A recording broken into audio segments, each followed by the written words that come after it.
எல்லாமே பண்ணுவேன். ஸ்கூலுக்கு போறேன்ட்டு போவேன், புதுல போ கஞ்சா வச்சுன்னு இருப்பேன். எல்லாமே பண்ணிருந்தேன். ஒரு நாள் எல்லாமே வந்து அண்ணன் ஒருத்தர் வில்சன் அண்ணா வந்து கூப்பிடுவாரு அப்பப்போ, டேய் தம்பி வாடா சர்ச்சுக்கு போலாம் அங்கங்கன்ட்டு நிறைய வாட்டி இந்த மாதிரி பிரேயருக்கெல்லாம் நிறைய வாட்டி வந்திருக்கேன். அப்பெல்லாம் நேத்து தெரியாது. வந்து இவர் கூப்பிடுவாரு, இவருக்கு முன்னாடி சொல்லுவேன், நோ அதெல்லாம் நானா கடவுள கடவுள் நம்பிக்கை இல்லைண்ணா, எதுவுமே நீ நோ நம்ம நடக்கிறதுதான் அப்படின்ட்டு எல்லாம் கடவுள் அசிங்கமா கேட்பேன், வில்சனாவை கேட்பேன். அப்படி இருந்தேன். ஒரே நாள் எல்லாமே முடிஞ்சிச்சு. லவ் பண்ணேன். லவ்னால எல்லாத்துக்குமே அடிக்ட் ஆனேன். ரொம்ப அசிங்கப்பட்டேன்.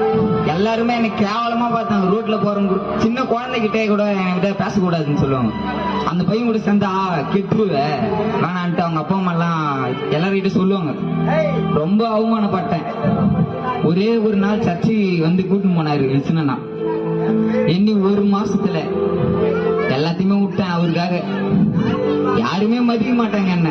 இப்ப எல்லாரும் என்ன பார்த்து ரே இமானுவேல் அப்படின்றாங்க. எல்லாரும் என்ன பெருமையா அப்படி நடத்துறாங்க. எல்லாத்தையுமே காரணமே அவரு தான்.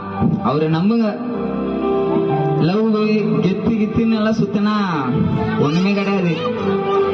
அவர் மட்டும்தான். எல்லாரும் அவர் நம்புங்க, மனம் திரும்புங்க. ஆமென்.